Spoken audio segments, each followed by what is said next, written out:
Everyone, आप सभी का स्वागत है हमारे यूट्यूब चैनल में। तो जैसा कि हमने लास्ट एपिसोड में देखा था, जियांग ने अपने सारे डिसेपल्स को ट्रेनिंग करने के लिए उस प्रैक्टिस रूम में भेजा होता है, जहाँ पे सभी अपने अपने तरीके से अपने ही जैसे दिखने वाले बंदे से लड़ रहे होते हैं। लेकिन यहाँ जो जुआन होता है वो अपने ही अंदर के एक ईविल डेमन से लड़ रहा होता है। वो ईविल डेमन लगातार जुआन को भड़का रहा होता है और उसके शरीर पर कब्जा करना चाहता है। इसलिए जुआन ने उसे रोकने के लिए यहाँ खुद पे ही अटैक कर लिया था, क्योंकि उसे लगा था कि अगर वो खुद ही यहाँ मर जाएगा तो उसके साथ वो ईविल डेमन भी मर जाएगा। अब आगे यहीं से एपिसोड की शुरुआत होती है। पहले तो जुआन ने अपने आप पे अटैक किया होता है, उसके बाद उसने अपने अंदर की ईविल डेमन को ही मार डाला होता है, जिसके कारण वो भी घायल हो जाता है, क्योंकि उसके अंदर का जो ईविल डेमन है और जुआन है वो एक ही बंदे हैं। अगर वो खुद को या अपने अंदर की ईविल डेमन को मारेगा तो यहाँ जुआन ही हर्ट होगा। अब जुआन वहाँ पे अधमरा पड़ा होता है। ये सब कुछ मास्टर जियांग लाइव देख रहा होता है, जो जल्दी यहाँ जुआन को बचाने के लिए उस ट्रेनिंग रूम की तरफ दौड़ता है। जियांग उसे उठा करके अपने रूम में ले आता है और यहाँ लिंगशी को बाहर पहरे पे लगा देता है कि जब तक वो परमिशन ना दे किसी को अंदर आने मत देना। अब अंदर यहाँ जियांग जो होता है वो जुआन को हील करने के लिए एक गोल्डन मेडिसिन ढूंढ रहा होता है। अब इस पैनिक सिचुएशन में भी ये लोग कॉमेडी करने से बाज नहीं आते। यहाँ पर जियांग उन सारी बोतलों में से दवाई तो ढूंढ रहा होता है, लेकिन उसमें से सभी अजीब मेडिसिन निकल रही होती हैं। कभी खुजली की दवा निकलती है तो कभी पाइल्स की मेडिसिन निकलती है। अब यहाँ जियांग को उसे ठीक करने के लिए एक भी मेडिसिन नहीं मिलता है, इसीलिए वो उस सिस्टम से मदद मांगता है और उसकी सिस्टम हर बार की तरह यहाँ पे उसके इलाज के लिए एक बेतुका तरीका बताती है। वो यहाँ पे कहती है कि जुआन का ब्लड काफी ड्राई है और इसके ब्लड वेसल्स को सर्कुलेट करने के लिए इसे तुम्हारे ब्लड की जरूरत होगी। मतलब कि अगर जियांग अपने शरीर का सारा ब्लड इसके अंदर ट्रांसफर कर दे, इसकी बॉडी में नरिशमेंट मिल सकता है। यहाँ जुआन अपने सिस्टम से कह रहा होता है कि ये आखिर किस तरह का इलाज हुआ, लेकिन यहाँ पे जियांग पल भर भी नहीं सोचता और जुआन को ठीक करने के लिए अपनी नस काट देता है, अपने ब्लड को उसके अंदर ट्रांसफर कर रहा होता है। लेकिन इतने में बात नहीं बनती तो वो अपने दूसरे हाथ को भी काट डालता है। इधर दूसरी तरफ हमें लिंगशी को दिखाया जाता है, जो किसी को भी उस कमरे के अंदर जाने के लिए इजाजत नहीं देती। यहाँ धर्मा टीचर अंदर जाकर देखना चाह रहे होते हैं कि आखिर वहाँ पे क्या चल रहा है, लेकिन वो उन्हें भी रोक देती है। अब थोड़ी देर बाद वहाँ पे बाकी के डिसाइपल्स भी आ जाते हैं और उनसे पूछने लगते हैं कि आखिर ये दोनों यहाँ पे ऐसे क्यों खड़े हैं, जिस पे लिंगशी उन्हें सारा मामला बताती है कि मास्टर अंदर जुआन को लेकर के गए हैं। उन्हें हिलना डुलना बिल्कुल भी बंद कर लिया है और उन्हें अंदर गए हुए काफी देर हो चुकी है, लेकिन मास्टर अब भी वापस नहीं आ रहे। अब आगे हमें इस अंदर का सीन दिखाया जाता है, जहाँ पे जियांग ने अपने शरीर का आधे ब्लड को उसके अंदर ट्रांसफर कर दिया था। अब यहाँ जुआन को होश आता है और उसके होश आते ही जियांग उस पर टूट पड़ता है और एक मास्टर की तरह उसे समझाते हुए कहता है कि तुमने जो अभी अभी किया ये बिल्कुल गलत है। कल्टीवेशन का हमेशा यूज किसी के स्ट्रेंथ को बढ़ाने के लिए किया जाता है, ना कि यहाँ पे अपने आप को मारने के लिए।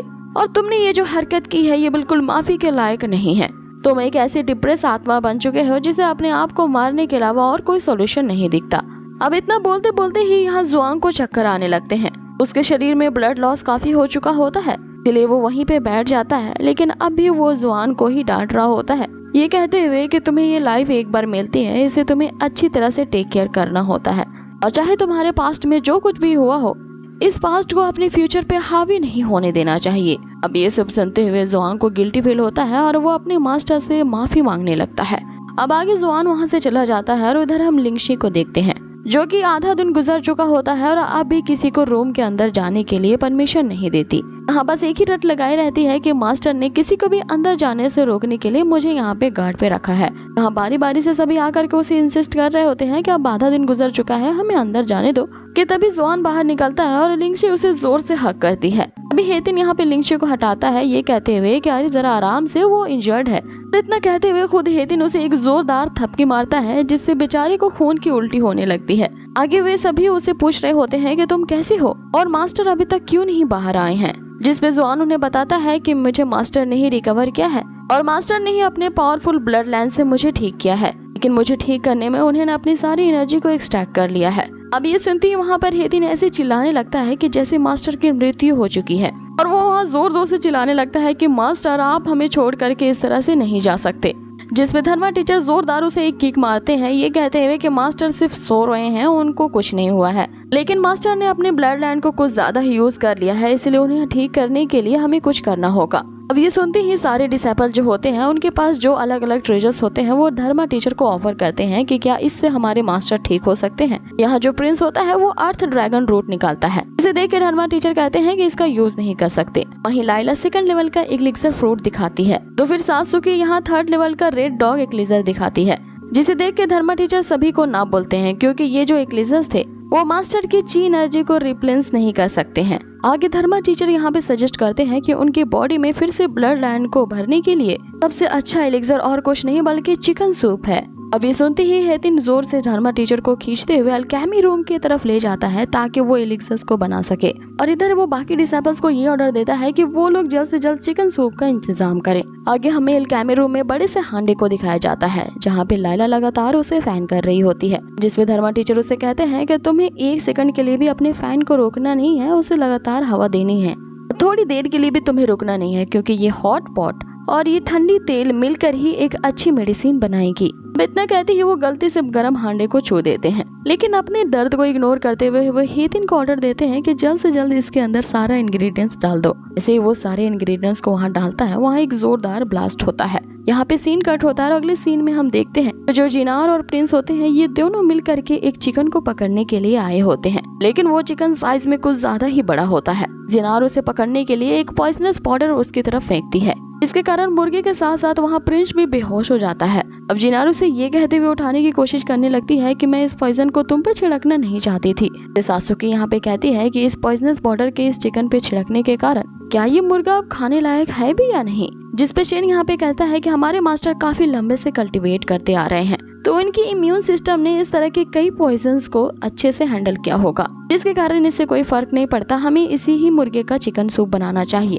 अब आगे वे सभी यहाँ जियांग के सामने उस चिकन सूप को लेकर के पहुँचते हैं, जिसे जियांग देखता है और उसे कहता है कि आखिर ये चिकन सूप इतना रेड क्यों नजर आ रहा है। और वहीं उसकी नजर प्रिंस की तरफ जाती है और यहाँ उससे पूछते हैं कि आखिर तुम्हारा सर भी इतना लाल लाल क्यों दिख रहा है। यहाँ समझ जाते हैं कि दाल में जरूर कुछ काला है और इसे खाने से मुझे तो जरूर कुछ न कुछ इफेक्ट होगा। अब इधर हम देखते हैं कि एलिक्सर भी तैयार हो जाता है और यहाँ इन तीनों की हालत उसे बनाते बनाते खराब हो जाती है। धर्मा टीचर उस एलिक्सर को इन दोनों को दे देते हैं और उनसे कहते हैं कि तुम हेडमास्टर को ये मत बताना कि इस एलिक्सर को बनाने में मैंने तुम्हारी मदद की है। इस पे हेतिन और लाइला इसकी वजह पूछते हैं तो धर्मा टीचर उससे बताते हैं कि मैं नहीं चाहता तुम जैसे यंगस्टर का क्रेडिट मैं ले जाऊँ। अब आगे ये दोनों उस एलिक्सर को लेकर के पहुँचते हैं और इसे जियांग को ऑफर करते हुए कहते हैं कि ये एलिक्सर्स हमने बनाए हैं और ये एक 10-फोल्ड टॉनिक पिल है, मास्टर आप इसे क्विकली खा लीजिए, ये आपको तुरंत ही हील कर देगा। अब यहाँ पे जियांग को उस सूप के साथ साथ उस एक्लिजस में भी कुछ अजीब तरह की बू आ रही होती है, लेकिन इस बिटर स्मेल को वो इग्नोर कर देता है, ये सोचते हुए कि अगर मैंने इन दोनों चीजों को खा लिया तो मुझे कुछ न कुछ तो जरूर हो जाएगा। लेकिन फिर भी इन लोगों ने मुझे ठीक करने के लिए अपनी कितनी ज्यादा मेहनत और एफर्ट दिखाई है, और मैंने अगर इन दोनों चीजों को लेने से मना कर दिया तो इनकी सारी मेहनत वेस्ट चली जाएगी। इसीलिए वो उन दोनों चीजों को ही ले लेता है। जैसे ही वो उन्हें चखता है उसे इतनी अजीब फीलिंग होती है कि वो दौड़ के वहाँ से भाग जाता है उसे वॉमिट करने के लिए और सीधा जा करके उस सी ऑफ सफरिंग में छलांग लगा देता है। अब यहाँ सारे डिसेबल्स यही सोच में पड़े रह जाते हैं कि मास्टर अचानक यहाँ से दौड़ते हुए क्यों भाग गए, जिसमें हेदिन फिर से चिल्लाते हुए वहाँ पे कहता है कि मैं समझ गया कि आखिर मास्टर ने ऐसा क्यों किया है, क्योंकि वो अपनी रिकवरी से बहुत ज्यादा खुश हो गए हैं, इसीलिए यहाँ से दौड़ते हुए चले गए हैं, क्योंकि वो पिछले 9 दिनों से यहाँ पे परेशान जो लेटे थे और एक झटके में ठीक होने के कारण वो खुशी से फूले नहीं समा रहे। अब अगला सीन हमें सी ऑफ सफरिंग के अंदर का दिखाया जाता है, यहाँ पे जियांग का पेट टर्टल और उसका पेट फिश ड्रैगन भी होता है। बेचारा जियांग यहाँ पे कराहते हुए उन दोनों से कह रहा होता है कि मुझे बड़ी कमजोरी फील हो रही है और लगता है कि अब मेरी मौत पक्की है और मैं यहीं पे मारा जाऊंगा। तभी वहाँ पे उसकी सिस्टम अपेयर होती है जो उसे बताती है कि होस्ट की कंडीशन को बुरा डिटेक्ट किया गया है और अगर होस्ट चाहे तो अपने आप को वो ठीक कर सकता है, लेकिन उसके लिए उसे सिस्टम की तरफ से दिए हुए कुछ स्पेशल रैंडम टास्क को करना होगा। और वो टास्क बताती है कि इसमें अपने डिसाइपल को उसे ट्रेन करना होगा और अगर वो अपने डिसाइपल को अभी कभी ट्रेन कर देता है तो उसे रिवॉर्ड के तौर पे उसकी ब्लड लाइन रिटर्न होने के साथ साथ उसकी ची एनर्जी भी वापस आ जाएगी। लेकिन अगर इस टास्क को करने में वो फेल हो जाता है तो यहाँ पे उसके लिए एक फेलियर पेनल्टी लगेगी जो कि डिसाइपल्स के लॉयल्टी पॉइंट्स में से 10 पॉइंट्स को घटा दिए जाएंगे। इस पे जियांग उसे कहता है कि ये तुम मुझे रिवॉर्ड दे रही हो या पनिशमेंट है, क्योंकि अभी मेरे अंदर इतनी भी एनर्जी नहीं बची है कि मैं उठ के खड़ा हो पाऊँ। तो अगर तुम्हारे अंदर मुझे मारने की एबिलिटी है ना तो तुम मुझे यहीं पे मार डालो, क्योंकि मैं अभी कोई टास्क नहीं करने वाला हूँ। जिस पे उसके सिस्टम उसे कहती है कि अगर होस्ट ने ऐसा करने से मना किया है तो मैं अभी के अभी होस्ट को इरेज कर दूंगी। अब यहाँ पे जियांग को लगता है कि ये कोई मजाक है, लेकिन वो अपने हाथों को देखता है और समझ जाता है कि उसकी सिस्टम कोई मजाक नहीं कर रही है, वो वाकई में उसे इरेज कर चुकी है। अब जैसे ही ये प्रोग्रेस 30% कंप्लीट होता है, जियांग उसे रोकता है और फिर ना चाहते हुए भी यहाँ पे सिस्टम की बात मान जाता है। और अगले सीन में हम देखते हैं कि वो अपने डिसाइपल्स के पास जा चुका था और उन्हें समझा रहा था कि उन्हें किस तरह से अपनी अगली प्रैक्टिस करनी है, कि तुम में से वो कौन है जिसने कल वो इक्लिजर बनाया था। जिसमें हेजिन कहता है कि वो इक्लिजर बनाने वाला मैं हूँ, जिसपे जियांग उसे कहता है कि इसका मतलब ये है कि तुम्हें अल्केमी में इंटरेस्ट है, इसीलिए रिवॉर्ड के तौर पे मैं तुम्हें ये परमिशन देता हूँ कि तुम अब से चीगोंग की प्रैक्टिस करना शुरू कर दो। अब हेतिन यहाँ बिना कुछ सोचे समझे कि आखिर ये चीगोंग क्या चीज होती है, वो एकदम धड़ से तैयार हो जाता है। जिसपे जियांग उसे कहता है कि तो फिर ठीक है, आज ही से इस प्रैक्टिस की शुरुआत करते हैं। मैं हर दिन अपने अंदर के स्पिरिचुअल पावर को सील करना होगा और ट्रेनिंग रूम में चीगोंग की प्रैक्टिस करनी होगी, वो भी 3 घंटों तक। अब ये सुन के भी हेतिन यहाँ पे कह रहा होता है, थैंक यू मास्टर मुझे ये अपॉर्चुनिटी देने के लिए। आगे वो ये कहता है कि मुझे नहीं लगता कि मैं इस रिवॉर्ड का अकेला हकदार हूँ, मेरे बाकी के क्लासमेट्स को भी यही रिवॉर्ड मिलना चाहिए, क्योंकि इन सभी ने भी उस इक्लिजर को बनाने में पार्टिसिपेट किया था। जिसपे शिन उसे कहने लगता है कि अरे हमें इस 3 घंटे की ट्रेनिंग में क्यों घसीट रहे हो। जिसपे जियांग के यहाँ पे ये कहते ही कि तो फिर ठीक है, आखिर वो कौन कौन से डिसाइपल्स हैं जो इस 3 घंटे की ट्रेनिंग में पार्टिसिपेट करना चाहते हैं। ये एपिसोड यही फिनिश होता है। सो गाइस, आप लोगों को ये आज का एपिसोड कैसा लगा मुझे कमेंट बॉक्स में जरूर बताएं। बहुत ही जल्द मिलूंगी मैं इसके नेक्स्ट एपिसोड के साथ। Till then take care, stay healthy, bye.